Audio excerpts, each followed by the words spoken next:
The movie starts by introducing a group of gangsters led by a guy named Max. They were trying to collect a debt from a young man, but he refused to pay up. So they ended up torturing him with a baseball bat. Max attempted to hurt the man by throwing the ball at his head, but he kept missing the target. Eventually, his friend named Frank stepped in to show him how to throw the ball properly. Even with Frank's guidance, Max couldn't get the hang of it, and the ball went out of place. Seeing this, Max asked Frank and their buddy Tank to go find the ball. When Frank returned to the warehouse, he discovered that Max and the others had beaten the man to death. Shockingly, Max and his group framed Frank as the main killer and promised to protect Frank's family in exchange. In the end, Frank was forced to go to prison. At first, they gave Frank a 6-year sentence, but it got changed to life in prison because the victim's family demanded it. As Frank got older, he developed a rare illness called acute insomnia. This illness shortened his sentence to just 19 years, and he got released on parole. After leaving the prison and walking a good distance, Frank saw a young man coming his way. It turned out to be Joey, his only child, who had come to pick him up. Even though Joey hadn't visited his dad during his time in prison, he rushed to get him when he heard about the release. When Frank saw his son walking, he asked where their car was. Joey explained that he had sold it to cover their daily expenses. The next day, Frank asked Joey to take him to their old house. At first, Joey didn't want to, saying that the house had been sold and someone else was living there. But Frank just wanted to see how the house was doing. When they got there, Frank went to the backyard and dug up the treasure he had hidden for so long. At the same time, he also grabbed the baseball bat that Max had used to hurt the man who owed them money. A little while later, Frank came back to the car and planned to use all his money to enjoy life and make up for the time he missed with his son. At first, Frank took Joey to a fancy hotel to stay, but when they got there, Joey didn't want to stay with his dad because he didn't want to be involved in his father's past. Still, Frank insisted that Joey stay, saying it was for his mother's sake. Frank promised he had changed and wouldn't get into trouble again.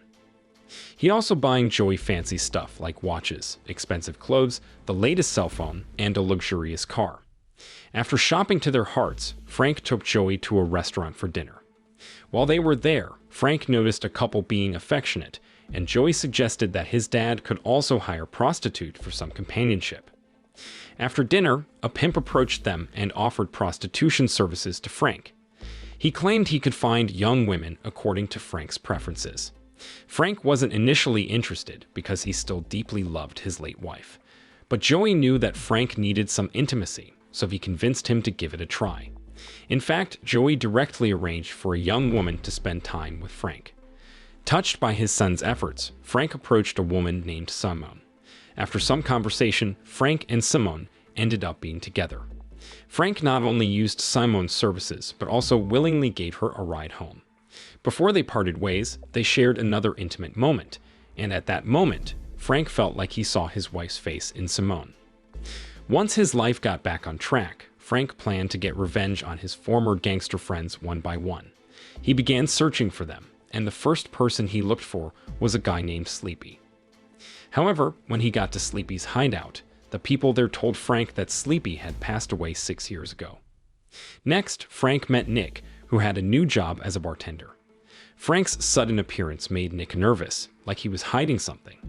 But Nick didn't want Frank to get suspicious, so he acted happy to see Frank out of prison. While Frank tried to keep things friendly, he made small talk and asked about Nick's family. Nick shared that his daughter was getting married in 3 days. Unexpectedly, Frank pulled out a gun and inquired about the other 2 gang members, Max and Jimmy. Nick admitted he didn't know where they were because he had left the gangster life 6 years ago. Frank didn't trust Nick's words at first and wanted to be tough with him. However, Nick kept persuading him, and eventually, Frank began to believe him and changed his mind. After leaving the place, Frank's illness came back suddenly. He returned to the hotel with a pounding headache. When he got there, he tried calling Joey, but Joey didn't answer, which made Frank really angry. A little later, Joey suddenly showed up and asked why Frank was yelling early in the morning. Frank explained that he was afraid Joey would leave him. That night, Frank resumed his search for his old gang members and went to a brothel. Eventually, he found Jimmy, who was having a good time with prostitutes. Jimmy didn't seem surprised to see Frank, proudly calling himself the Dragon of Gangster. But Frank was there solely to ask about Max, and he was sure Max was still alive. When Jimmy heard that, he was shocked and tried to run away. Frank chased him, leading to a heated confrontation, but Jimmy managed to escape. Frank went back to the hotel to get more weapons to go after Jimmy. Joey, who saw his dad getting involved in criminal stuff again, got really mad and told Frank to stop dealing with those people. But Frank didn't listen and went to visit his old friend Tank, who was now a meat seller. Frank was sure Tank had information about Max and Jimmy. When Tank saw Frank show up, he wasn't surprised at all and had expected Frank would eventually find him. Tank admitted he regretted betraying Frank and shared the last information he had about Max. Turns out, Max had faked his own death and placed his son in a nursing home. Tank hoped that sharing this information about Max would make Frank show some mercy and set him free. But sadly, Tank's explanation didn't move Frank at all, and just shot Tank right in the head. Frank actually felt pretty happy about it. He even celebrated by playing the piano with his buddy Nick. But Frank's illness flared up again, so he had to go take his medicine. He tried to grab them from under a table, but had a tough time. So he went outside and asked a hotel cleaner named Benjamin for help. Frank needed Benjamin to contact his son Joey. While Benjamin tried to reach Joey, things started getting fishy. Benjamin said there were no contacts in Frank's phone. Hearing this, Frank asked him to check the call history because he and Joey had a video call recently. But Benjamin again said there was no video call history. So Frank asked Benjamin to find a list of nursing homes in the city. Next thing, Simone showed up at the hotel. Frank had invited her for dinner, but she wasn't the same Simone who'd been with him a few days ago. Frank told her to leave, but she didn't like that and called her boss. Soon enough, her boss arrived, making a fuss and asking for money. Frank got fed up with them and threatened to kick them out of his hotel room. After they left, Frank started searching for Max in various nursing homes. While on the way, Joey suddenly called and asked for help. Frank got worried and used GPS to find Joey. Turns out Joey was on the brink of death in an old warehouse. Frank then rushed to get him out of there. Joey started getting better, so Frank decided to take him to his wife's grave. When they got there, something weird happened. Next to Frank's wife's grave, there was another one with the name Joey, who had died in 2005. That meant Joey had died as a teenager. It turns out Joey, who'd been living with Frank, was actually just a figment of Frank's imagination. His son had passed away several years ago. All those things Frank did with Joey were just things he made up because he missed his son so much. That's why there were no call records on Frank's phone, even though they had video calls. But now Frank had accepted that Joey was gone, and he wanted to say goodbye. Frank knew his time was running out, so he gathered all his money and went to see the real Simone. He wanted to give her his money because she was the only person he truly trusted. He hoped she could have a better life with it. Then Frank went to a nursing home where Max had been hiding for a while, carrying a special gift. Surprisingly, the gift was the same baseball bat that Max had used to commit a murder.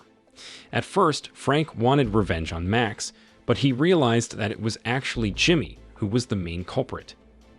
In the end, Frank gave the baseball bat back to Max and left, but as he was leaving the nursing home, Jimmy suddenly shot at him. Thankfully, Frank managed to dodge the bullet and turned the tables on Jimmy.